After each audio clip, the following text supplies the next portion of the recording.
Hello বন্ধুরা, সবাই কেমন আছো? মনে আছে সেদিন নার্সারি থেকে এই কোকোপিটের ব্লকটি এনেছিলাম? চলো আজ সেটার প্রসেস করি। প্রথমে এটাকে একটা বড় পাত্রে রেখে এটাকে সারা রাত জলে চুবিয়ে রাখলাম।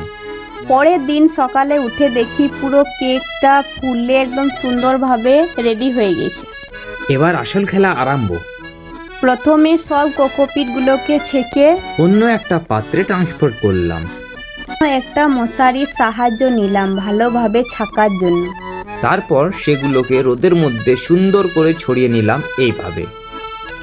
বন্ধুরা, যদি তোমরা এই বিষয়টি ভালোভাবে জানো তাহলে অবশ্যই জানাবে আমরা কিছু ভুল করছি না তো।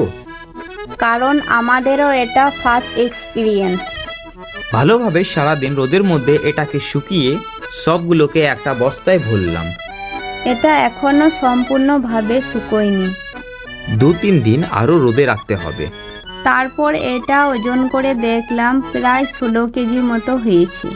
তো বন্ধুরা, তোমরাও তোমাদের গার্ডেনের জন্য একটু পরিশ্রম করে এইভাবে অনেক কোয়ান্টিটির কোকোপিট বাড়িতেই তৈরি করে নিতে পারো। এটার কোয়ালিটিও একদম বেস্ট, কারণ এটা আমরা বাড়িতে 2-3 বার ধুয়ে প্রসেস করেছি। তো আবার দেখা হবে অন্য একটা ভিডিওতে। পুরো ভিডিওটি দেখার জন্য অনেক অনেক ধন্যবাদ। লাইক করতে ভুলবে না। ধন্যবাদ দেখার জন্য কেয়ার ক্লিক অর্গ্যানিক।